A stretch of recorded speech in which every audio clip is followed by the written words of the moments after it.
everybody. Happy Monday. I hope everybody's having a wonderful Monday so far, and so happy that you're here. Before we begin this evening, please let me know what city you're in, where you're calling in from. I would love to hear. And I'm really looking forward to diving into this entire conversation. I see a couple of familiar names in here who are in PDS. Hi, Daryl. Hi, Jamie from Dallas. Welcome. Anna from London. Hello. Hi, everybody. Ontario, Canada. Christina, fellow Canadian. Hello. Welcome. Calgary. Hi, Daryl from Massachusetts. Another Canadian, Helen. That's lovely. So I am really looking forward to this discussion today and digging in. Joshua from Colorado, welcome, and digging into some common themes here. So we are going to start, and I would also love to hear if you feel comfortable sharing, what brought you here today, like what your interests are, what you're doing now, where you're thinking of sort of shifting or pivoting in your career or life, and why. Anything you want to share. I love to hear people's backstories before we dive in. Um, Arlington, Virginia. Hello, Joe. Welcome. Wales, Melanie. Hi. Victoria, Australia, lovely. Oh, Laguna Niguel. My husband and I were out there in January for a little while. It's really pretty out there. Hi, Shore, welcome. Hello, Julia from Ontario, Houston, Texas. Welcome, Tim. I bet it's nice and hot out there right now. Oklahoma City. Hello, Chelsea. Cincinnati, Linda. Hi, Linda. Good to see you. So we are going to talk a lot about a lot of things. We're going to cover a lot this evening. And we'll begin by just talking a little bit about what integrated attachment theory is. We'll talk a little bit about not just how you can become a high impact relationship coach that people are really excited to work with, but the number one secret to helping real transformation actually take place in your clients. So we'll talk a little bit about integrated attachment theory, how that's part of a relationship coaching certification, so you can just understand and educate yourself a little bit more about this and if this is something that might be suitable for you or really resonates. And we'll talk about some of the tools that you would learn in this type of program. And we'll even discuss, both the pros and cons of being in this industry. I think it's really important. I'm big on transparency. I like to tell people all of the really beautiful parts of this world, the hard parts of it. There are some parts where you have to avoid burnout and some things that we'll talk about and also how to do that. Those are still solvable problems.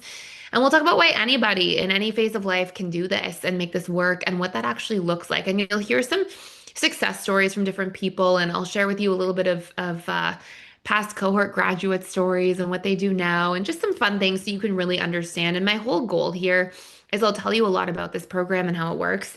But my goal is really to give you all the information you need to just see if this is something that's in resonance and really tap in and sort of tune into yourself and see if this is something that you can really see yourself doing. Okay. So my job here today is to give you as much information as possible so you can just see whether or not you see yourself in this life. And I also think, one cool thing is if you stick around and we'll give a little gift at the end, which is a free month um, inside the personal development school. So we'll do a little giveaway at the end, which is always fun. And, I would love to hear what really has brought you here today, where you are in a position. Yeah, Tim says to expand my practice with different skills. Beautiful. Tim, what practice are you in currently? I'm so curious. Are you in coaching? Are you a counselor, psychologist? Are you in a completely different practice? We have a lot of people who come in who are like dietitians or nutritionists or massage therapists and then do the work. So would love to hear what resonates with you there. Hello, Francesca. Nice to see you. Started my podcast, Chelsea says, the attachment confessions 10 months ago. After learning about attachment theory, and it literally changed my life, I would love to become a coach and help other people change their lives the way it's changed yours. That is so cool. That is really beautiful. And I'll have to check out your podcast. Going through a divorce. Before going through a divorce, I had hoped to get a degree in counseling and make a career change. When I started learning and going to therapy for myself, I learned about attachment styles.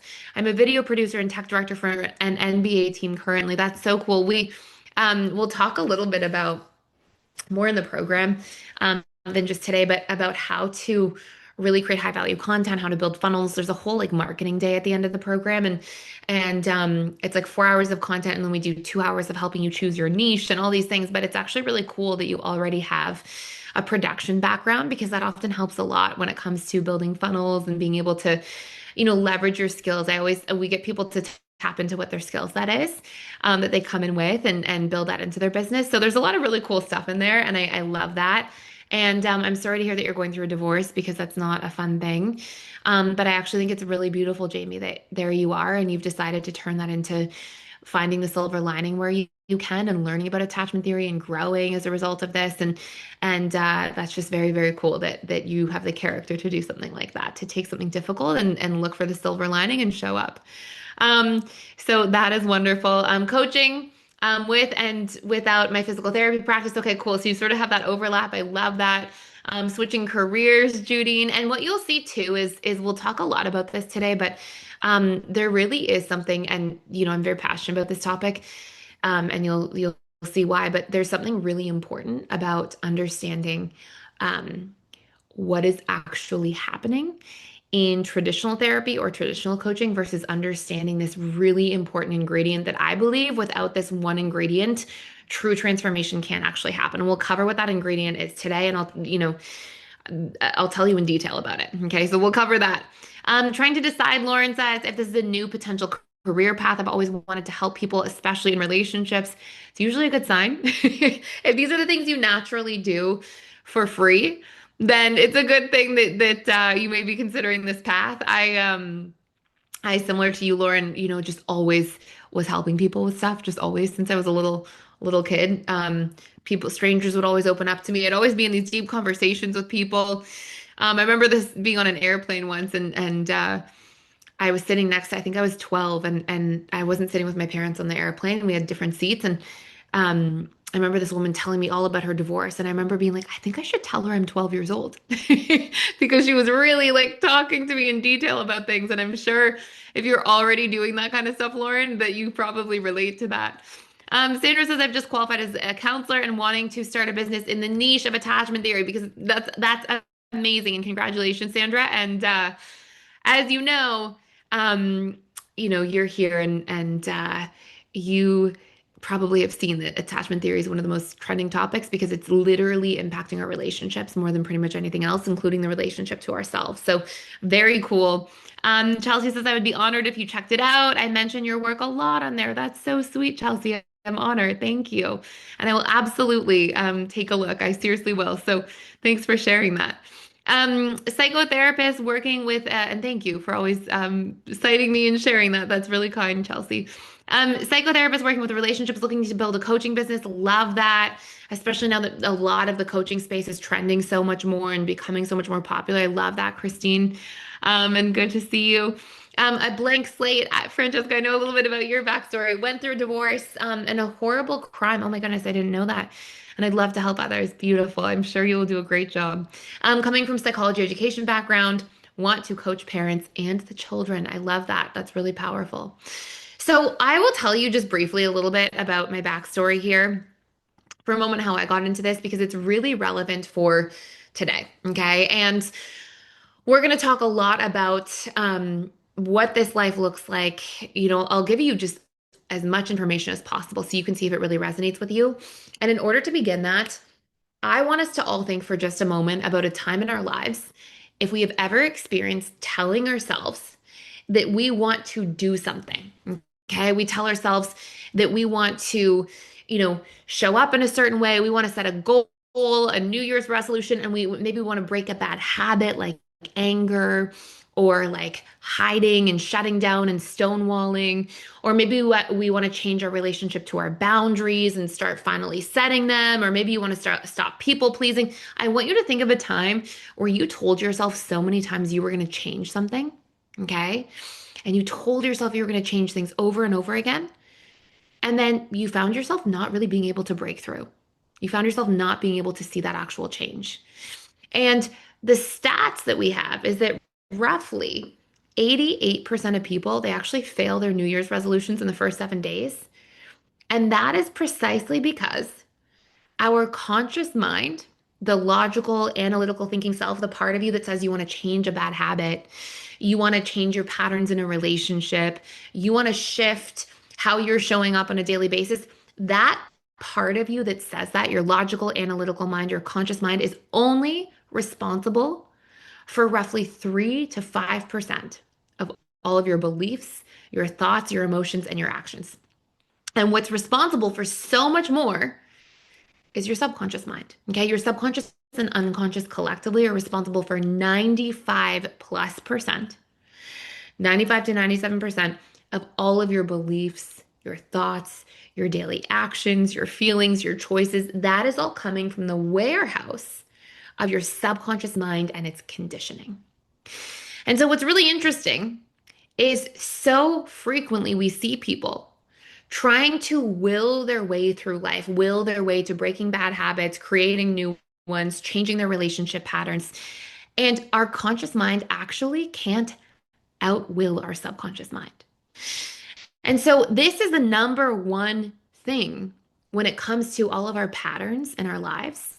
And when it comes to helping people create transformation, if we're just talking to people about their patterns and we're just giving them insight, that's still a form of intellectualization, which is what's happening at the conscious level of mind.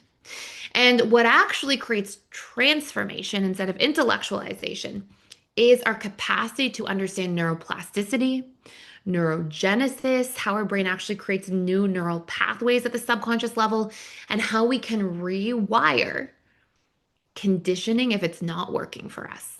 And that doesn't just change the relationship we have to other people, it changes the relationship we have to ourselves. Okay. And so I want to start by just sharing a little bit of a story for you. So, in childhood, every single person is conditioned with what to expect when it comes to love and connection. Everybody obtains their own subconscious programming. Okay. And this looks like what our needs are in relationships, what our fears are in relationships, what we tend to expect, what triggers us, and how we tend to communicate. And I'm going to share my own version of this. And I'd love if you feel comfortable to share yours too. I would love to hear yours. And I'm going to tell you just one little story. I try to be mindful of my family's privacy. So I won't tell you a big story. I'll tell you a little story just out of respect to them. So I grew up, okay, so you can see how this conditioning works. I grew up in a home that had a lot of really intense dynamics around relationships, a lot of turmoil, a lot of turbulence, really big ups and downs. And there was a lot of fighting happening in my household. And I'm the eldest of two kids. I have a younger sister. And when I was growing up, I remember one day I was about 8 years old. And I remember one, it was a weekend morning. And I remember I came downstairs and I had this little flowery nightgown on. And I came running down the stairs and I was hungry. I was going to go eat breakfast. And I remember at the bottom of the stairs, my dad was there waiting for me. And he had a very stern look on his face. And he said, "Hey, come sit down. I need to talk to you." And so we went into this little front room in our home. And he said, come sit down. I need to talk to you. And he sat me down and he said, "Your mother and I are getting a divorce." And, I'm 8 years old and I knew they were always fighting and there was a lot of, tough stuff going on. They had these really extreme fights. And I cried and I cried. I was so upset. I was like, oh my gosh, they're divorcing. And, I was so sad. And I waited after that experience for something to happen. I was like, where am I going to live? Who am I going to live with? Am I going to go back and forth? I had all these questions, right? But you're 8 years old. You don't know how to ask. I didn't know how to ask those questions. I just sort of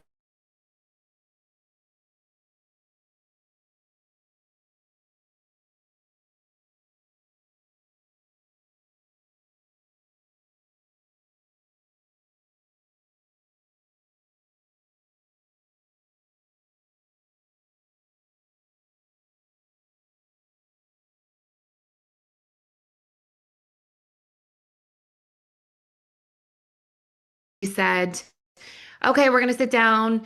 And, he said, come sit down. Your mother and I are getting a divorce. And so it's been months now. I was waiting for this conversation to happen again, but I thought that this time around it was going to be like, okay, we're getting a divorce and here's where you're living. But it was kind of the same version of the original conversation. It was like, oh, we're getting a divorce, as if he had never told me that before. And then this pattern just started repeating. And this pattern went on my entire childhood. This pattern went on that every 3 or 4 months, my dad would sit me down and say, were divorcing, and I would cry and I would get all stressed and I would think, what's happening? But then nothing would actually change. And it was always the same version of the conversation. It wasn't like, oh, okay, here's where you're living now. It was just like as if I was, you know, as if he was telling me for the first time each and every time. And this happened my entire childhood until, I actually caught some infidelity in my household myself as a teenager and and caught a lot of things that were happening. And then my parents eventually did actually split up. And it took from 8 years old until like I was 15 or so for that to actually happen. But I grew up with all of this conditioning of, oh, we're going to get divorced. Okay, your mother and I are separating. Okay, we're going to get divorced. It's going to happen. And this happened so frequently. So fast forward to when I was an adult, and I grew up a fearful avoidant attachment style. Fast forward to when I was an adult, and guess what I did? Okay, and I'm not proud to admit this, but I'm being very transparent here.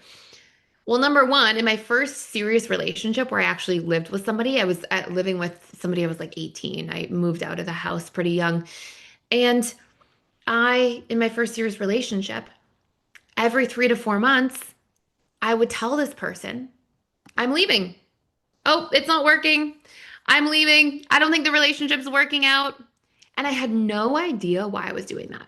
It was like a sabotage dynamic. It was like always trying to push the person away.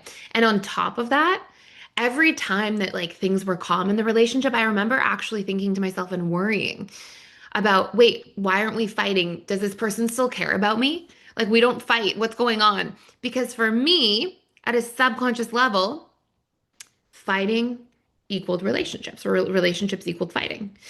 And for me at a subconscious level, not just that, but relationships equaled we're always on the verge of breaking up. And I remember growing up thinking relationships were so hard and really struggling in this particular relationship as a individual, a young teenager. I was off in university. And I remember being in a psychology class one day, and somebody said to me, not even the professor, but a student, a friend of mine, said, oh, I was reading this book and I learned that your conscious mind can't outwill or overpower your subconscious mind.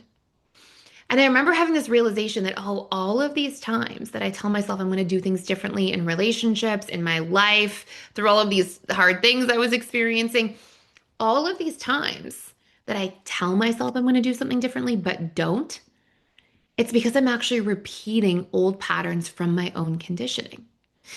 And I remember that just really woke something up in me, like this recognition that the reason I'm doing these same things, the reason I'm moving through these same cycles that feel very familiar to me, are because I have conditioning that I acquired from my own childhood experiences that I'm playing out on autopilot, on repeat, and not even recognizing.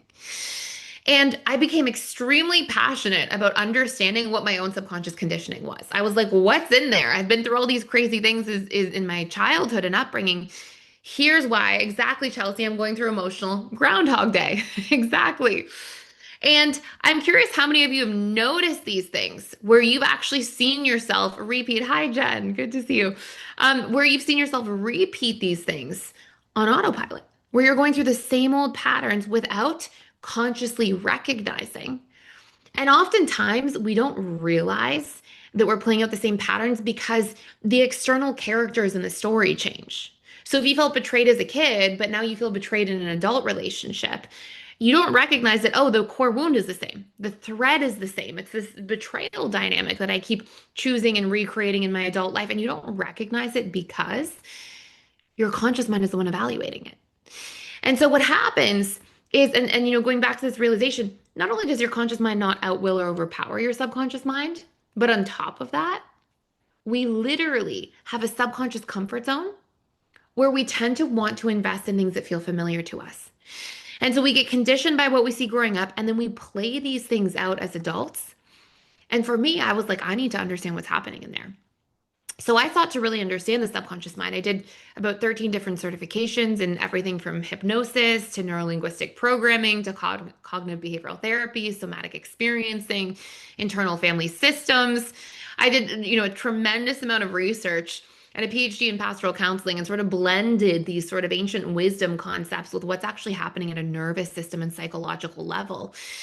And I became so passionate about this because it was so life-changing for me to learn about this that I started giving free workshops to people. And I was like, I'm just going to give free workshops to people to teach about this. How does nobody know? This is almost 15 years ago. And I was like, nobody understands the subconscious mind. Why aren't people talking about the subconscious mind and how that's impacting the rest of our nervous system? Because if we don't understand that interaction, then we keep trying to change things by dealing with the conscious mind. And yet we already know the conscious mind can't outwill the subconscious mind. And by the way, when we look at nervous system regulation, for anybody who's out there with the nervous system dynamics, your nervous system, whether you're in sympathetic nervous system or ventral vagal or dorsal vagal, how your nervous system is functioning is because it's reacting to the conditioning in your subconscious mind first. And the conditioned patterns at a subconscious level give you signals that then cause you to feel emotional responses to things that then play out at a physiological level. So we'll talk a lot about this, but what we have to really understand is that when we want to change anything, if we're not engaging the subconscious mind in the process, it's almost impossible. Okay, we really are extremely limited unless we're engaging the subconscious mind in the way that that's interacting with the rest of our nervous system. So I started giving free workshops. From that, started seeing a bunch of clients. People would just ask to do client sessions after. Eventually built a 2-year wait list in my business, seeing clients and decided to put these short little classes on YouTube for clients who are on a wait list.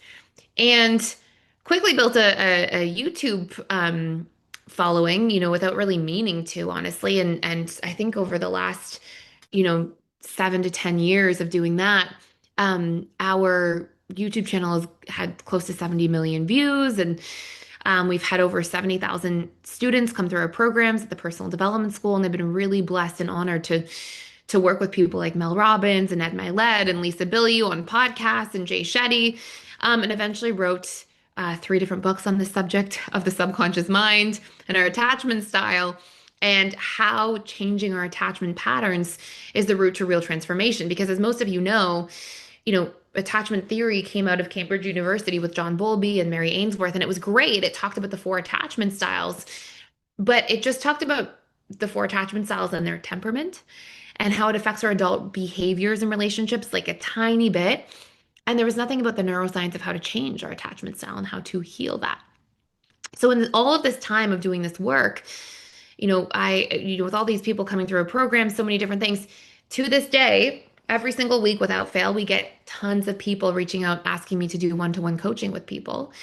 And I can't do that. Our school is too busy. Our programs are too busy. And so I realized after, doing the online work that there's a lot of people who end up wanting to show up and do the rewiring and be independent and do the work and plug into, online programs. And then there's another group of people that are like, no, I want somebody to really hold my hand all the way through. I want somebody to guide me through this process, and they want that accountability. And so I realized if I want to help people at the next level, I had to help teach people how to coach, how to train people how to actually coach and do this work around the subconscious rewiring stuff. And so this is what this is. This is, this entire program that we're going to talk about is all about helping people understand not just their attachment patterns from childhood and how we're all bringing our subconscious conditioning into our adult lives, but also how to actually change and rewire at a subconscious mind and nervous system level, because that's ultimately the thing that actually moves the needle.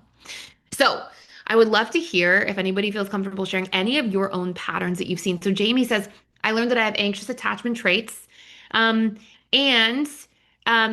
there you go. And you're with a DA. The relationships magnify those traits in you. And I'm not sure why I have that style. My childhood was fairly non-traumatic. So one of the big things you see is that anxious attachment style is from real or perceived abandonment. Okay.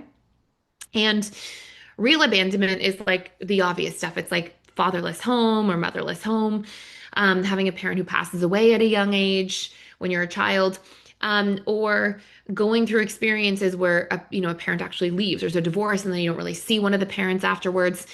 But what's really interesting is that one intense real abandonment from a neuroscience perspective is actually, it has a similar impact on the brain to consistent perceived abandonment, because whatever we're exposed to consistently through repetition and emotion over time fires and wires new neural pathways.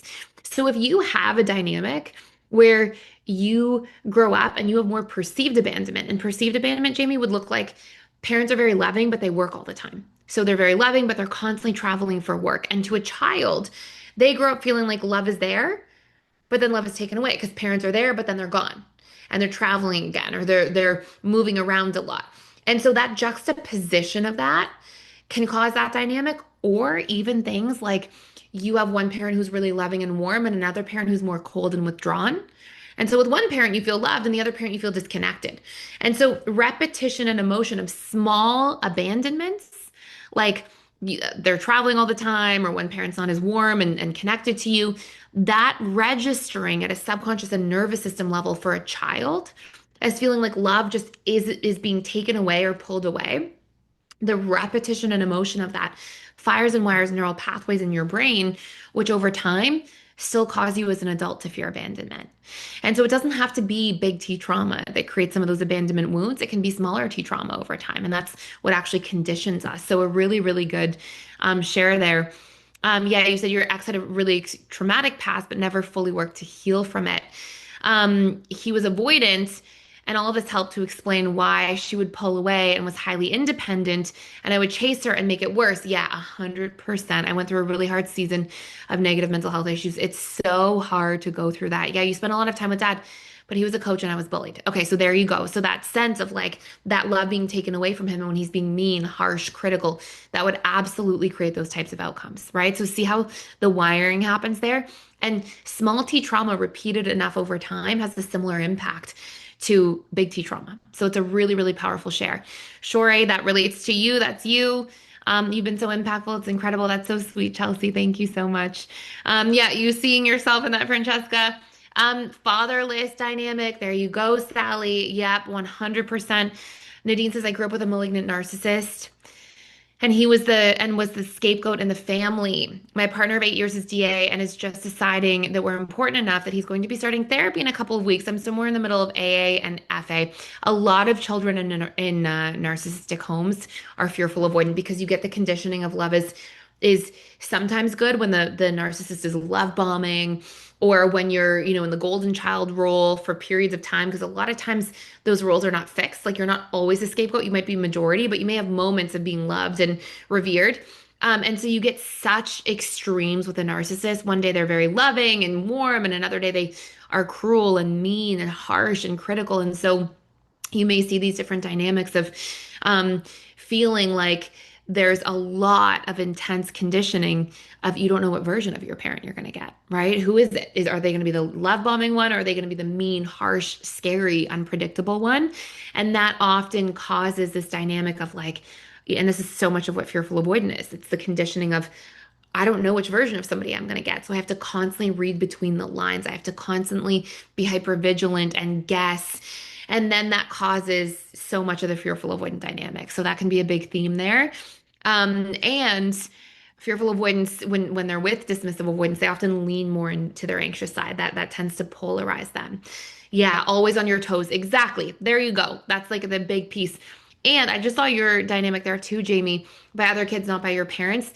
There's actually a really there's a very good amount of research, and our attachment styles are conditioning, right? And there's a good amount of research that um, your attachment style can be formed and dictated by relationships, not just from parents, but mentors, other kids growing up. And it's not so much that it's just the other kids having that much conditioning superseding the parents, but it's that if you don't get enough support from your parents when you're being bullied, they don't help put an end to it or help you switch schools, or there's just things where you're not getting that attention when you're being bullied in the way that you need, even if your parents are doing their best and don't realize it, that can cause this feeling of like, I'm just not getting the love that I need there. And that can cause you to feel anxious. So really great share there. Yeah, so many of you really seeing this. My mother was very controlling, always screaming to resolve. Father was pulling away and quite abusive. I'm so sorry to hear that. And so you're seeing all these things, that intense dynamic there.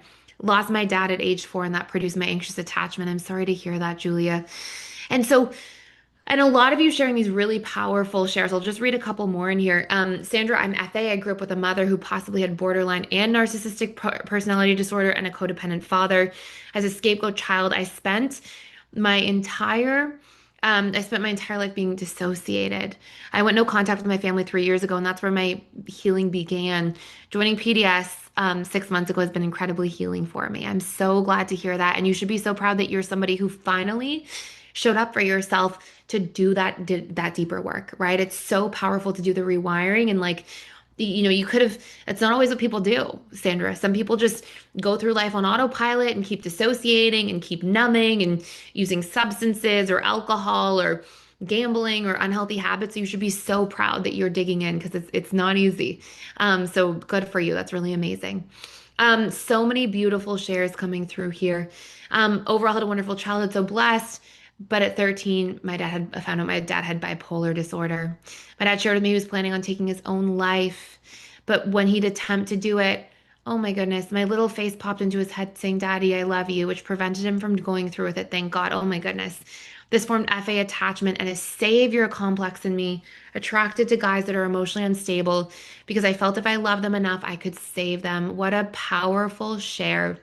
And you can just see how much sense that makes. Like the conditioning would run so deep from that, the fear of loss, the unpredictable dynamics with your dad being, going through what he's going through, and being bipolar and, him being manic and then depressed and, just, and then also that deep conditioning of, oh, I'm saving him, right? I'm fixing him. I mean, that's so powerful and just, I feel for you.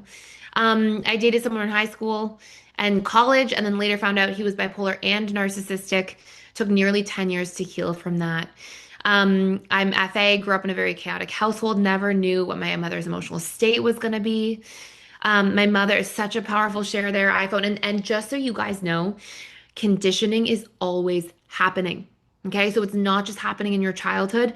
It happens most deeply up until about the age of 8 because our brains are producing more alpha brain waves, which makes us more suggestible. We sponge up information more deeply. But past the age of 8, anything we're exposed to with enough repetition and emotion will condition us. So you could have been, in theory, fully secure iPhone and then dated somebody like that. And that could have made you FA just from that alone. But it sounds like you also had a dynamic of not knowing mom's emotional state and that had a conditioned dynamic there. Um, and I'm so sorry to hear this as well. My mother was a lost soul. She was nice to everyone, but highly emotionally abusive towards her own children. I never wanted to be like her. However, I realized I cared about everybody's matter but myself, right? So many powerful shares in here. Weren't allowed to have friends. Yep, a lot of control in there, Nadine.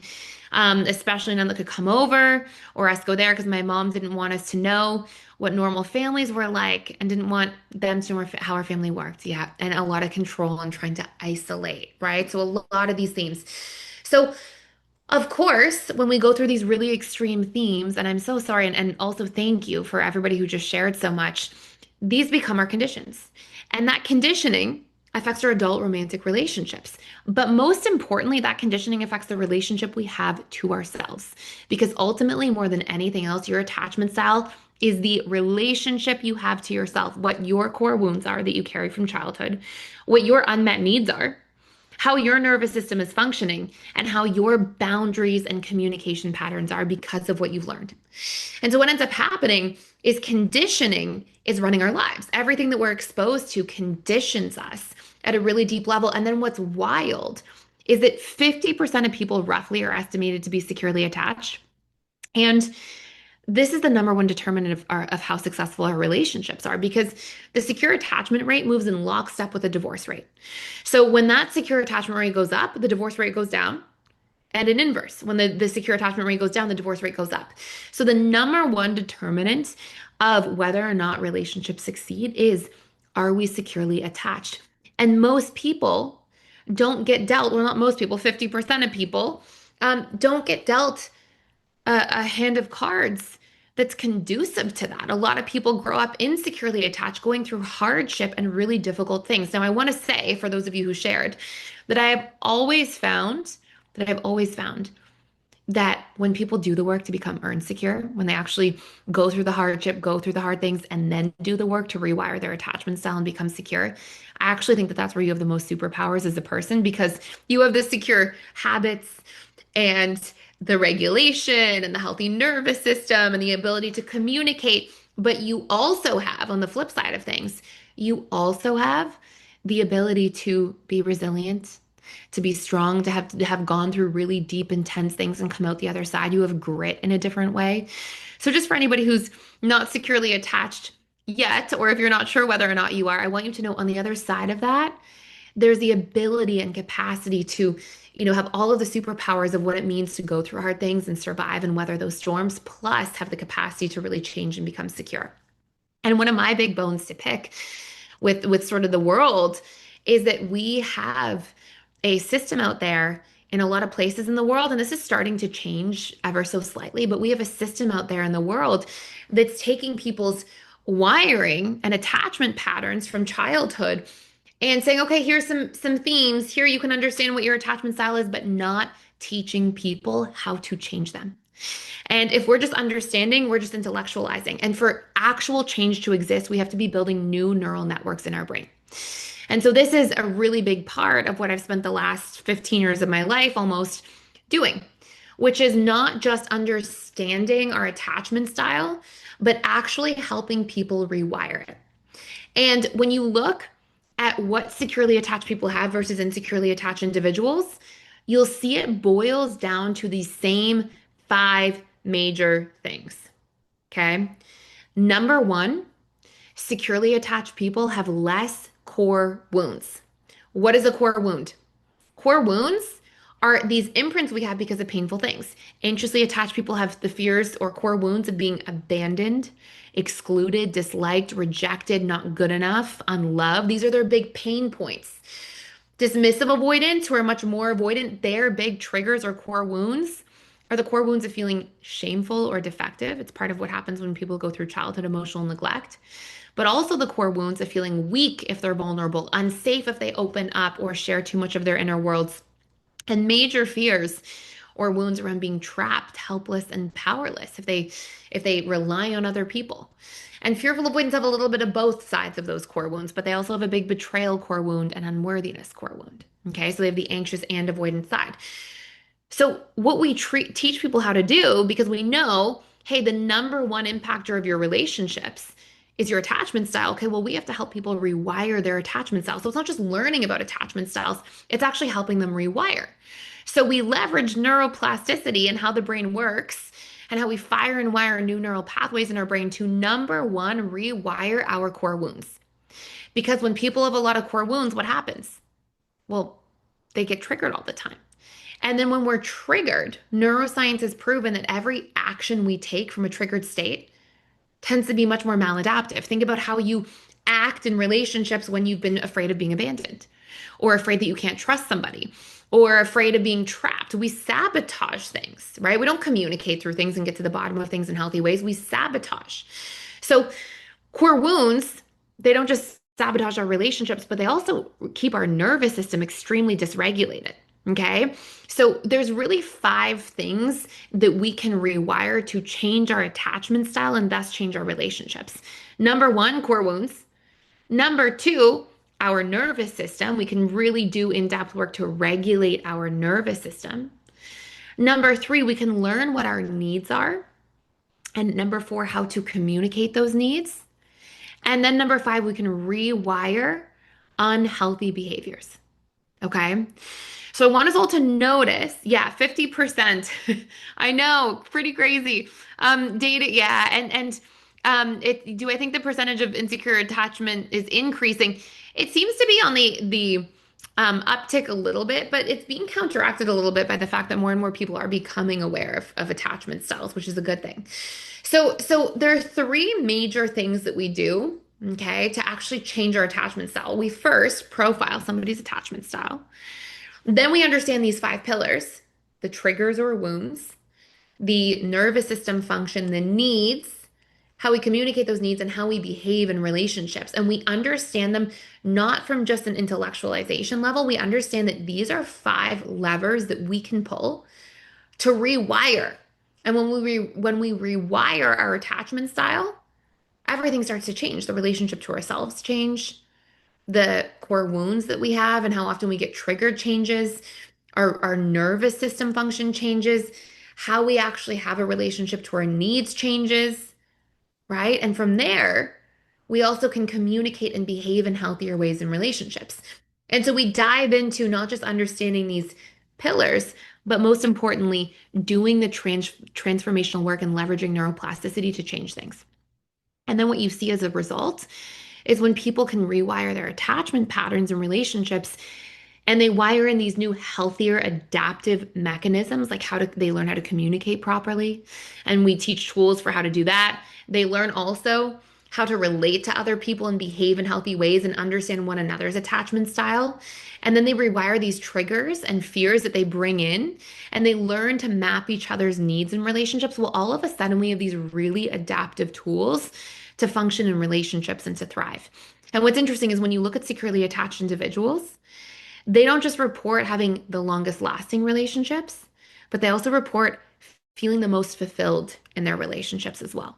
Okay, so this has a massive role in people thriving because when we don't understand what our needs are in relationships, what our triggers are, what our partner's needs and triggers are, then everything is chaos because your attachment style ultimately is like a rule book you've learned for how to give and receive love. And if people have a different rule book for how to give and receive love to each other because of their own conditioned rules, then it's a little bit of a mess, right? One person gets triggered by one thing, they can't understand their partner's triggers because they're different. So basically, okay, yeah, shout out to neuroplasticity, exactly. And I know the divorce rates it's correlating with attachment styles are so revealing, exactly. And remember too that your attachment style isn't just the number one predictor of how your relationships will go, but it's the number one predictor of how you're going to feel across the course of your life. If you have a lot of core wounds you're carrying from childhood, if your nervous system's chronically dysregulated, if you don't know what you need, if you don't know how to communicate effectively or have healthy boundaries, then it makes things so much more difficult, right? Like it just makes life so much harder to do in a healthy way. So, at 58, 5 years ago, I started working on myself with your videos and a couple of others in therapy. I'm so much better now. But things still pop up when trauma hits, like loss of a job, relationship questions, or changes. I love how you explain things so we can change. Thank you for sharing that. And you can, if you haven't already, Nadine, the videos on YouTube are like helpful because they talk at a high level, but like the actual rewiring that we have in PDS is like the 21-day rewiring process, all these things. That's what actually drills in our capacity to move the needle and change things. So doing reconditioning work is massively important, and that's what moves the needle more than anything because you ideally want to get to a point um, where you can do rewiring work to the point where you don't have these same core wounds and triggers coming back. Okay. So really, really powerful share. So let me tell you a little bit more. So I'll tell you a little bit about the program and how it works, and then I'll tell you what it's like to be a coach, what some of the good parts are, what the hard parts are, just so you can really see if this is in resonance. So basically, people come in, we have a 12-week program, and the program's like this. The first 4 weeks are your prerequisite weeks. You come in, you understand, and actually do the work yourself first. The actual rewiring work. It's way deeper than anything just on YouTube because you have an hour and a half each session to go through the workbooks, the exercises, and we give you the rewiring tools to do the work yourself. How to change your core wounds by leveraging neuroplasticity, how to actually do an assessment to understand your deep needs as a person and wire in your ability to regulate yourself through meeting your needs, through communicating your needs. Like you'll do a really in-depth assessment. So you'll start the work first because I am such a believer and I actually love to hear that people coming in here today have been through attachment challenges because I am such a big believer in the concept of the wounded healer, not somebody who has had a perfect life and who just comes in and just reads from a textbook and a manual and then and coaches and teaches people from there, but people who have actually been through what it's like to have an insecure attachment style and come out the other side of it. To me, that's the most powerful place to be operating from when trying to help and serve other people because you've actually done the work firsthand and you know what it's like to be on both sides of things. So we get people to really go through an in-depth 4 weeks of doing the work, of learning the tools, but first, as the client instead of just as the practitioner. So we start with the first 4 weeks doing that. Then you go into an 8 week intensive. I teach you through the 8 week intensive myself. The 8 week intensive basically looks like this.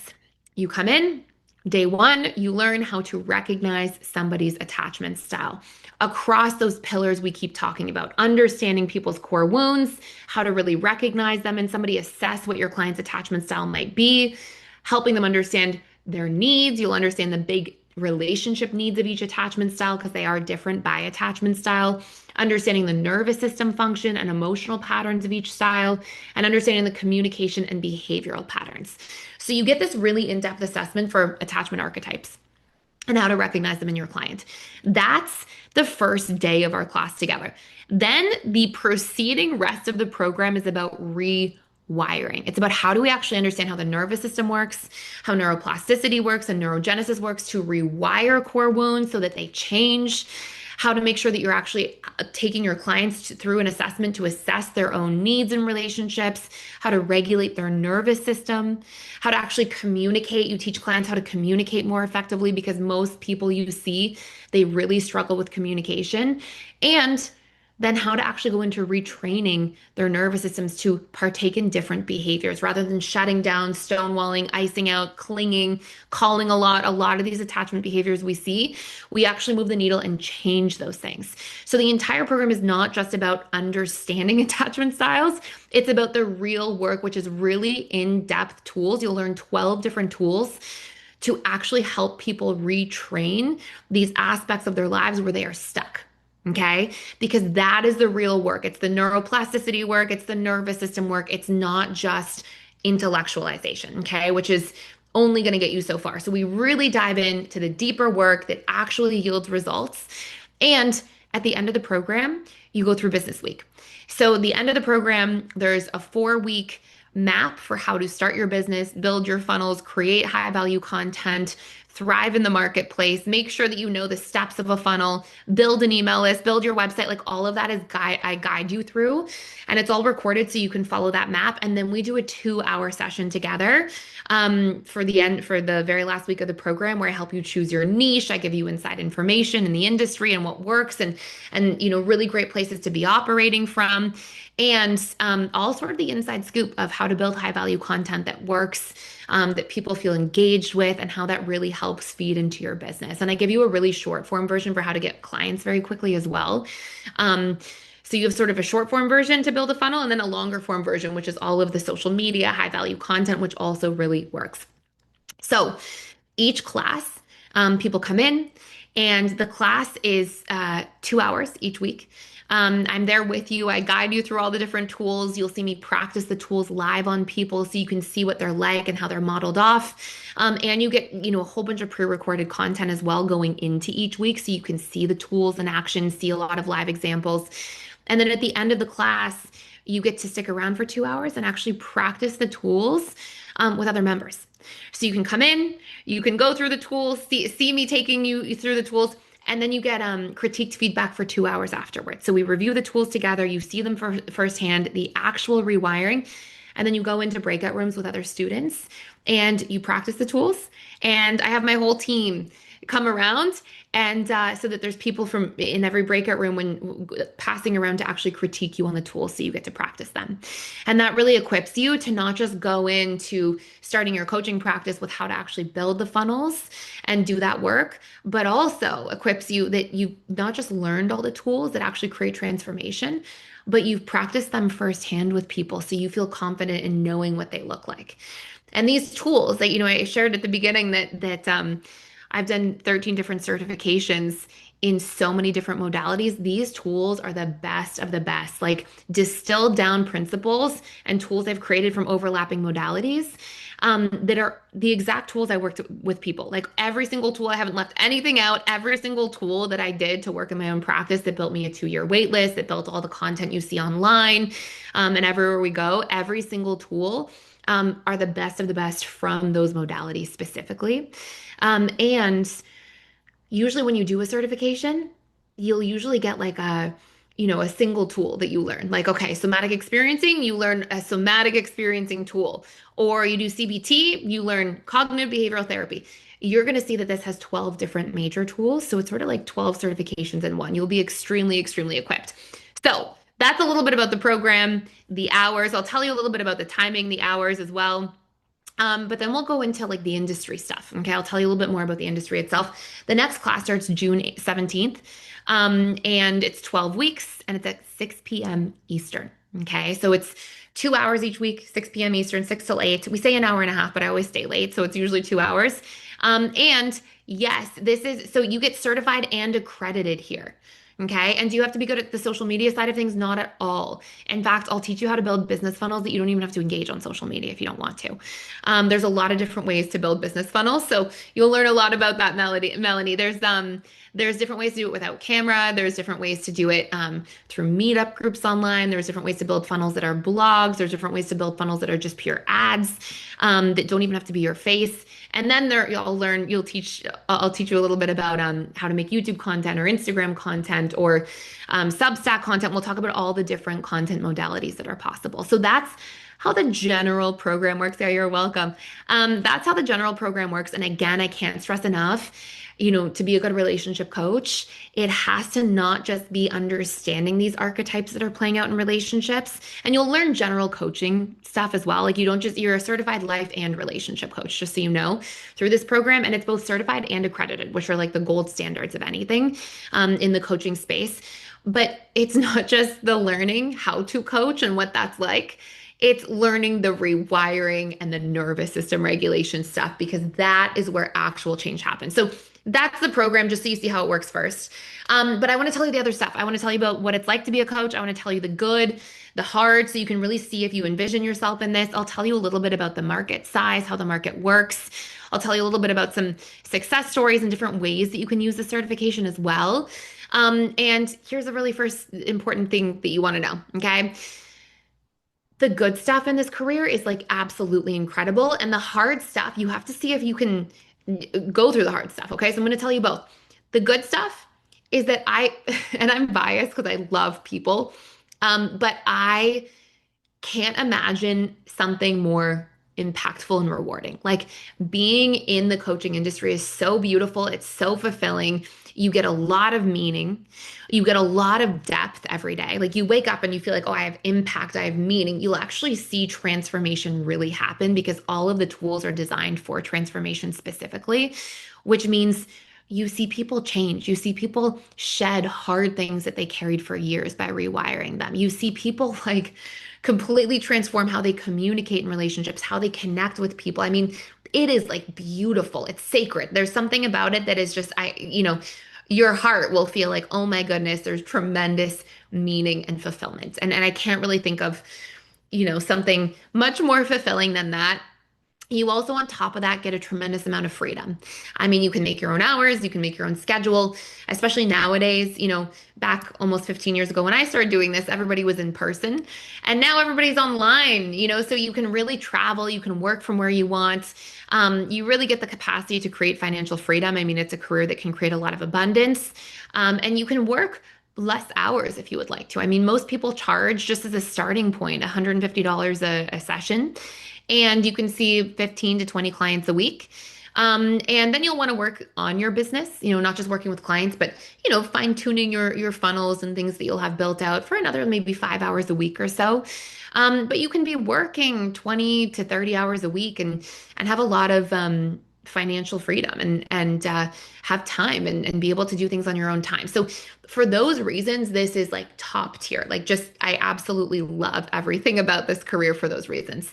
The challenges are that number one, you have to have good boundaries. And we talk about this in the program. I'll teach you how to have good emotional boundaries because if you're somebody like me who feels a lot for people and is extremely empathetic, you'll have to learn in your first few months to practice the tools that I'll teach you in the program to not take people's stuff home with you, to not, to have boundaries so that you can come back to work and be recharged and be pouring from a full cup. Okay. So you will see hard things sometimes. You will see people you care about, and you'll hear things on your first session about, when you're getting to know people, your first few sessions, you'll hear them on an ongoing basis, but especially at the beginning, you'll hear hard things that people have gone through. And so you have to have really good emotional boundaries for that. That's a huge piece. Number one. Number two, this is a career where you could get burnt out because You have to give, a lot of yourself to sit with people, to go through things for that with them and to take them through tools. And it's like intensive. It requires a lot of focus and presence, which is, probably very good for our brains to be focused and retrain out of the social media world that people are living in and actually into the ability to be present with people for an hour straight and really dive in. But you can get burnt out. So, when you build your funnels and you actually have them up and running, if you follow just the business plan and like the actual roadmap I have laid out for people in Business Week, and then you pick your niche and you follow the steps, you'll have a great time with a lot of people. But you have to make sure, like I learned when I built out my funnels, that you don't take too many clients. You are going to feel so tempted sometimes. I would have people in the first couple years, I learned this one the hard way. When I had my funnels really up and working, I would have people being like, hey, this has helped me so much. Can you please see my brother at 9 p.m. on Friday? I know you said that that you have to see him, please. He's going through such a hard time, and you'll have people a little bit when they start to see the transformation. You'll have people who try to push you and pressure you and guilt you into working more hours and doing more things, and you're gonna have to make sure that you truly have good boundaries. Okay, you need to have good boundaries, not just emotional boundaries and what you take home, but boundaries with clients, because you can get burnt out if you don't have good boundaries. So you'll learn a lot about that in the program, but it is extremely important. Okay, that's one of the sort of downsides, is that you could get burnt out if you're not careful. Um, and this is one that's sort of more neutral. But another thing that's so important is that um, when you look at this dynamic of working with people and what it means, you will be forced into a lifestyle where you have to succeed and to thrive in your career. You have to have do a really good job at taking care of yourself. Okay. You will be forced to. You cannot be like, oh, I'm going to stay up late and scroll through things on the internet and sleep for 6 hours. Mm-mm. It's not going to work. You're going to have like 7 hours of sleep, feel fresh. And I learned that in the first year of working with people. I was like, whoa, I can't go in like a little tired. I have to go in fresh.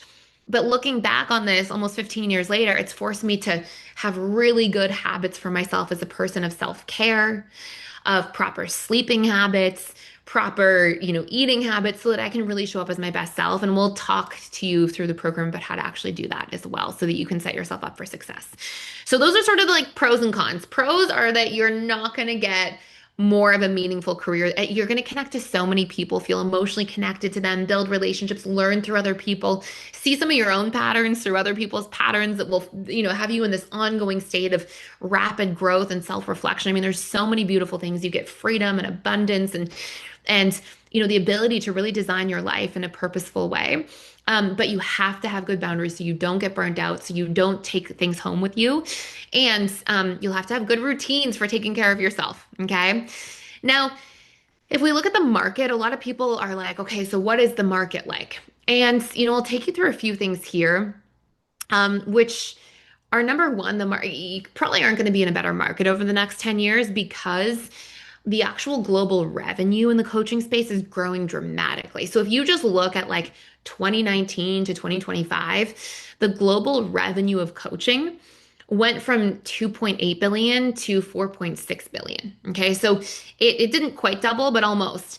And you're seeing this rapid growth, this explosion of the coaching industry, which is wonderful. But what's really exciting is that that's the general coaching industry. The relationship coaching industry is growing like crazy, but for how fast it's growing, there's still very little competition, especially in the relationship coaching space. Okay, less of the life coaching space, but in the relationship coaching space is a massive industry with very little competition, which makes it a hotbed for building a thriving business. It's like when you have a big market that's growing rapidly, but little competition, it's an excellent place to be, especially in the attachment space, as people are learning and attachment styles are becoming more mainstream.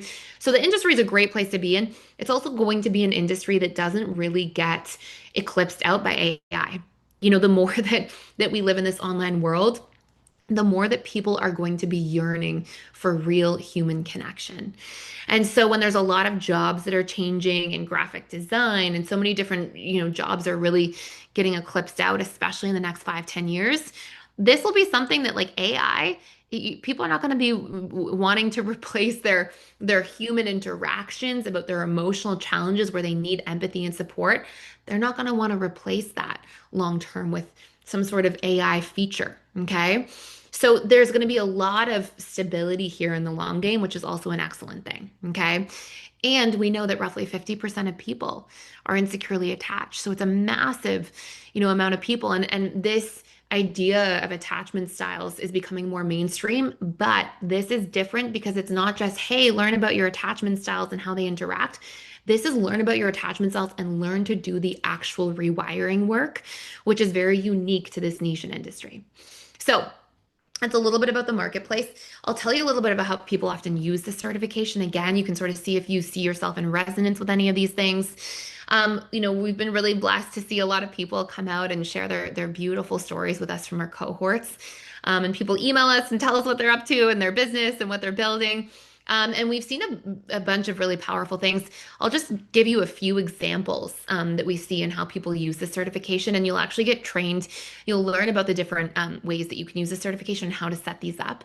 So we have Jennifer Noble, who was the first cohort graduate, who went on to build a fantastic business, and she did a TED Talk on attachment styles and cited us and did a TED Talk, I want to say like a year and a half ago now, and has built a business working with people, obviously, on healing theirs. And her TED Talk was phenomenal. A shout out if you ever want to go take a look at it. We have Emily Blaine, who used her relationship coaching certification to build a retreat-based business. So what she actually does is she does 4 or 5 retreats a year. And, people are obviously paying high ticket.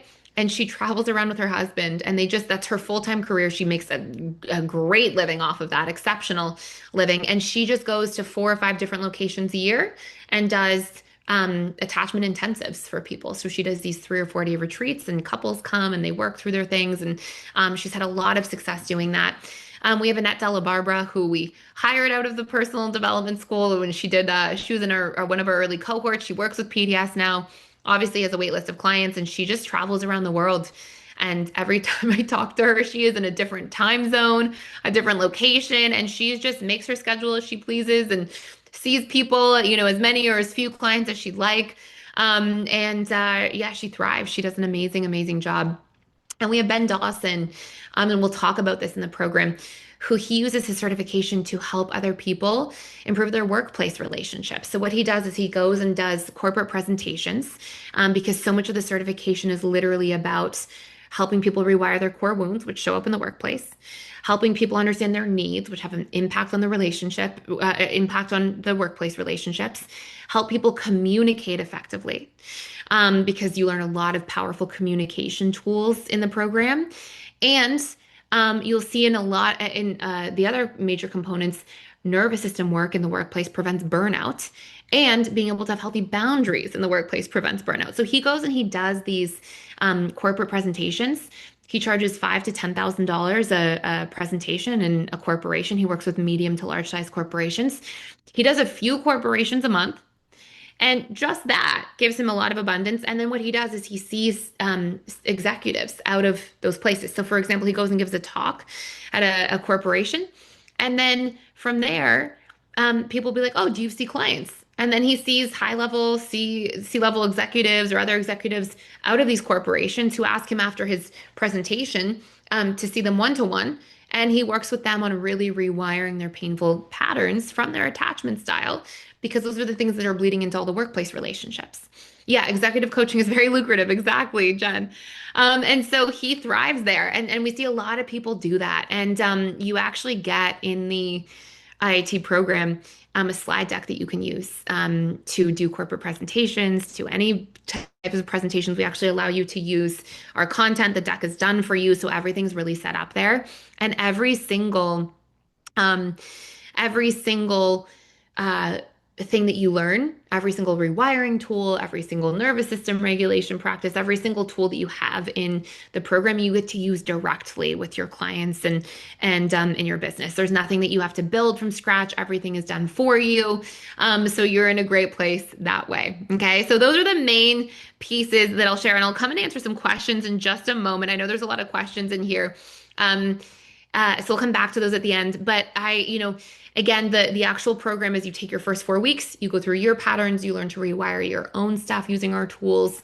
Then we go into the 8 week intensive. I teach that live every single one of those 8 weeks that follows the prerequisites. And those are 1.5 to 2 hour sessions where you come in, you learn how to actually help your clients understand their attachment patterns on the first week, and then go in and do the rewiring for the weeks to come around all of those main pillars: the core wounds and fears, the triggers and relationships, the nervous system work, the boundaries, communication patterns, all of those is about the rewiring. And that is ultimately what allows people to become securely attached and thrive in their relationship.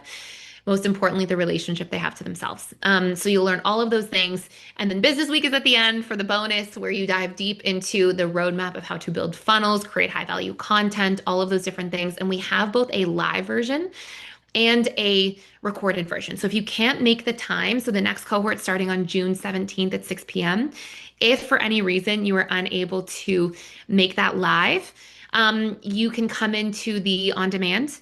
And we have payment plans available as well. So the payment plans, and by the way, thanks Renee for reminding me of this, because you're here today, you get $300 off just if you decide you want to join in there.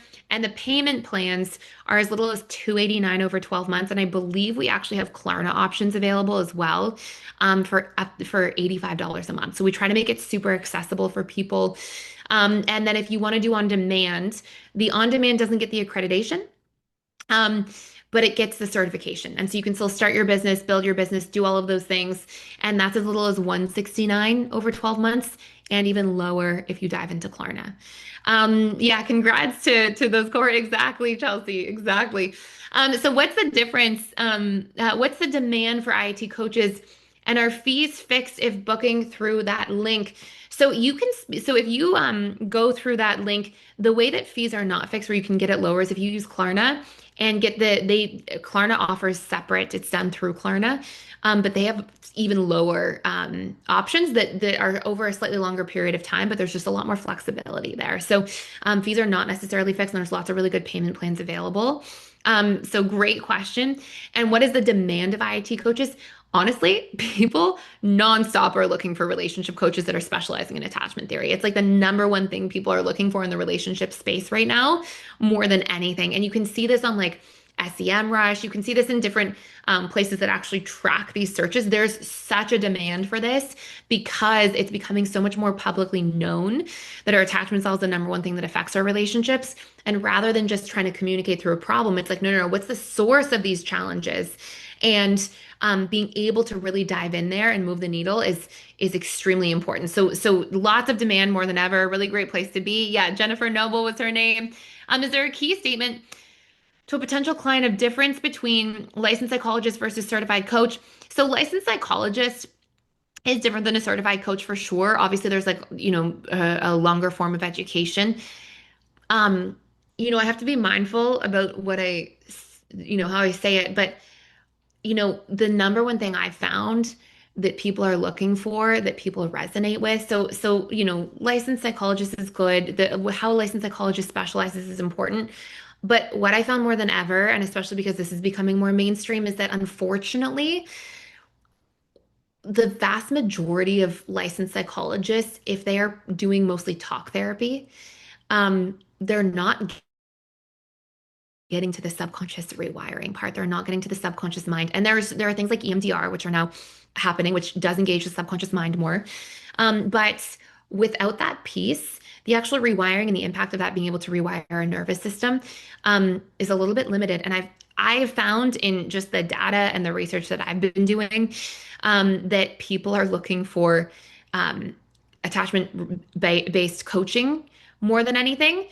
And if there is a sign in there that there's the ability to rewire things, a lot of people are coming and being like, yeah, I don't want to do talk therapy right now. I don't want to just talk through things. I actually want something that's creating a direct, tangible result in terms of me rewiring my patterns. And so I'm seeing a big trend towards that in the marketplace right now.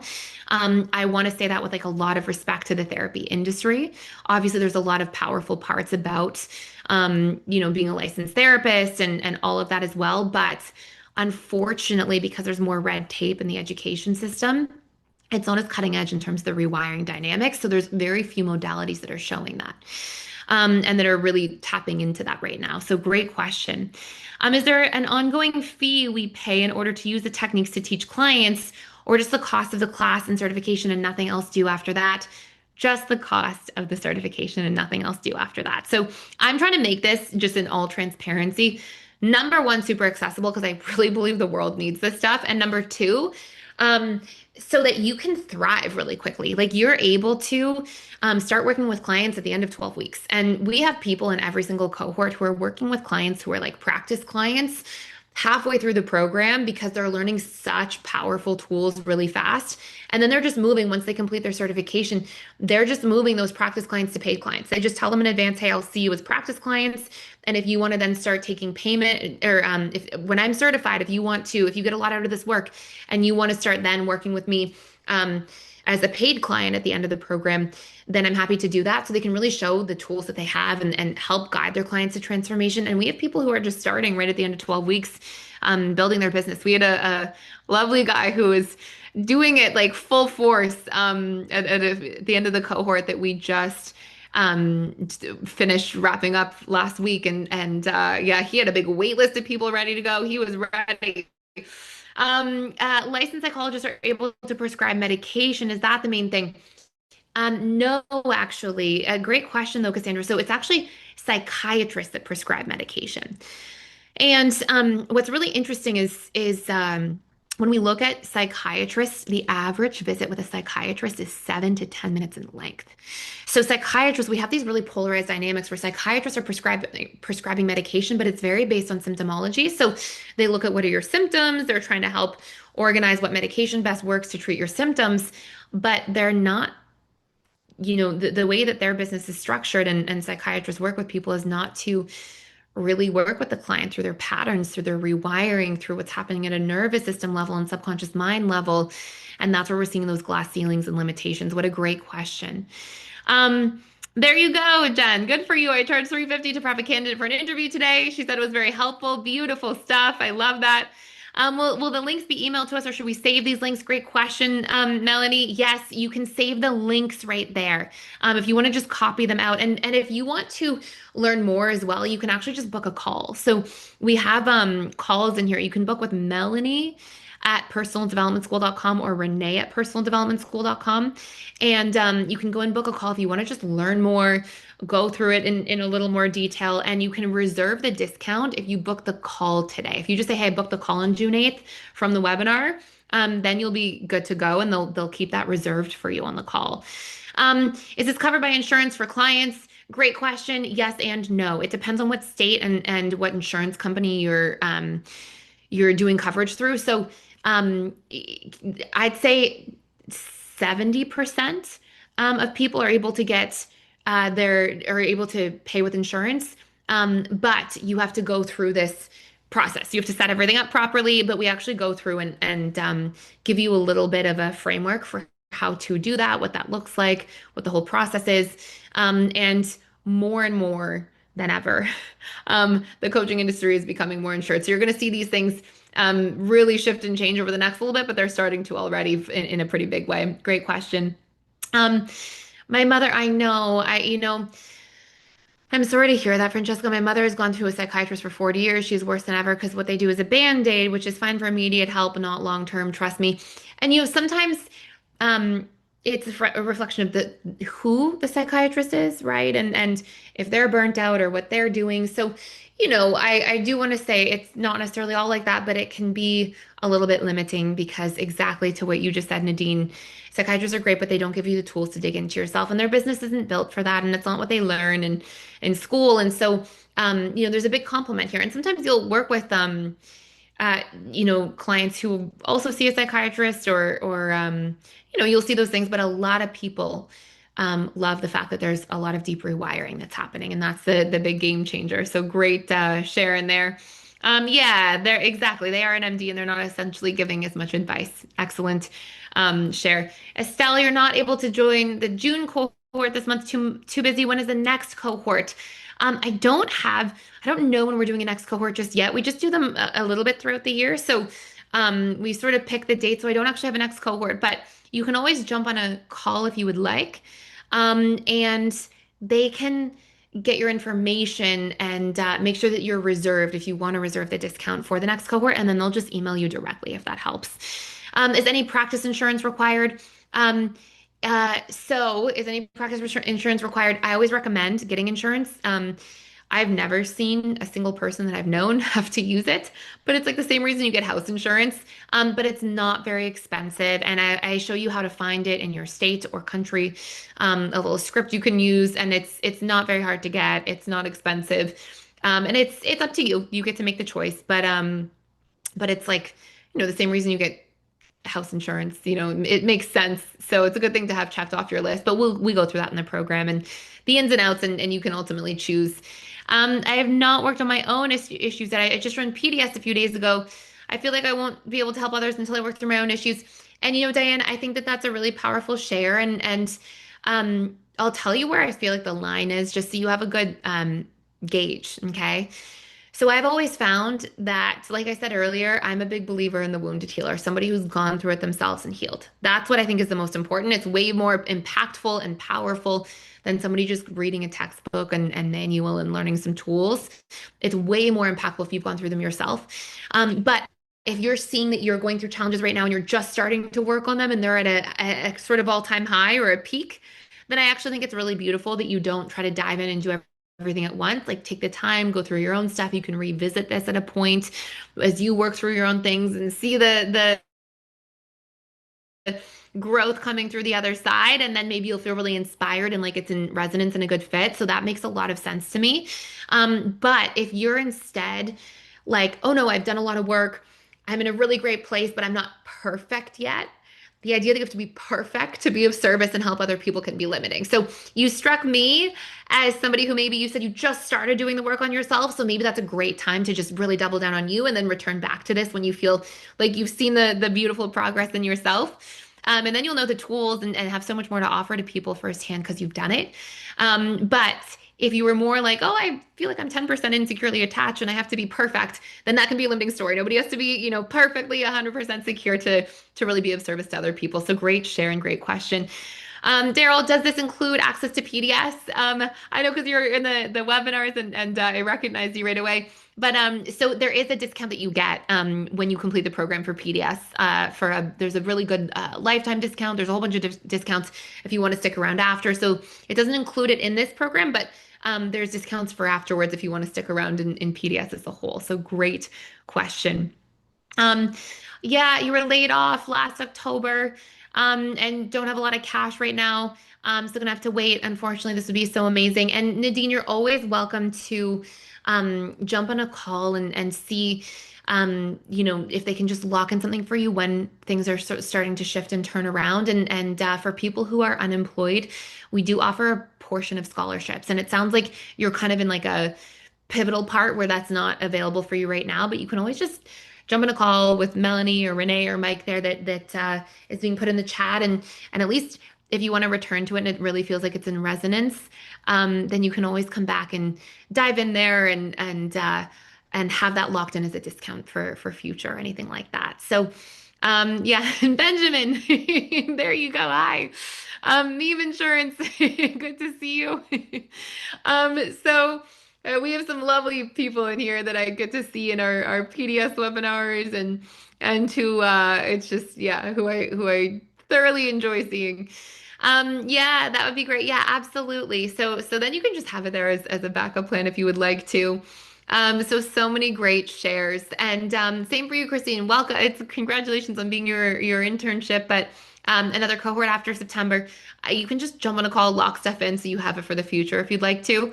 Like lock in your discount, put your name down, all that stuff if you'd like to. If it feels like it's really in resonance, then you can always have that option. So that is a big summary. That's how the program works. This is the future of relationships, relationship coaching, all of the attachment dynamics, the marketplace. I really hope that today brought you information, the ins and outs. Awesome stuff, Christine. You're so welcome. And thank you all for being here today. If you can't ramp up in the September, is there a refresher for future? Yes, there will be a refresher class as well for sure. And yeah, there you go. Dana's trying to connect with Melanie as well, to schedule for tomorrow. So we'll have Melanie get right back to you as well on that, Dana. Beautiful stuff. And thank you all for being here. Time flies. I can't believe how fast this always is. But thank you so much. So many amazing questions. And I hope this was helpful for you to really just see if this sort of sparked something in you and you felt some resonance today. Then I would obviously love to see you in there and be your guide throughout the whole program and teach you all these things. So thank you all. Have an amazing evening. I will jump out of here. Have a great rest of your evening and hopefully see you on the other side.